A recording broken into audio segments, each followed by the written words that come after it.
People in Moundville thought 9 feet deep floodwaters would dry up during the weekend. That water kept them from driving home, in their cars at least. Lee Garner now joins us live from the Moundville boat landing. And Lee, did they get their wish? Well, Trent, I was pretty surprised when I got out here to the Moundville boat landing.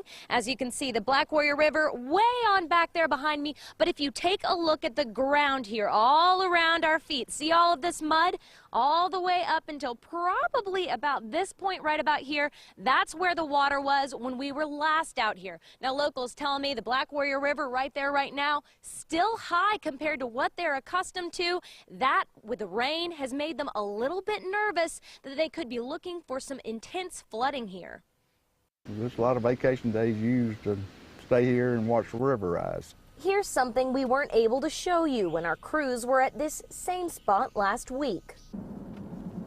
The road. This road goes back to 30 or more families that are 12 or more feet above ground on stilts. But last week, the road was under about 9 feet of water. I mean, everybody down here is great. They help each other out. We got people that's got huge army trucks that take people in and out with, so he can go in water that's, 6 feet deep, We ran into Ricky Seals last week, getting onto his boat. At that point, it was the only way he could get to his house. So I just pulled the boat up to the backyard, got out, went in the house. Instead of floating around homes, for now locals like Seal can count on their cars. But that doesn't mean they aren't prepared in case this recent rain brings those floodwaters back. We see some vehicles down there that are still parked up on high ground, those kind of things, so they're still leery down there. Seal has lived here for 18 years. He says they'll see a flood like the one last week about once a year, so they're prepared.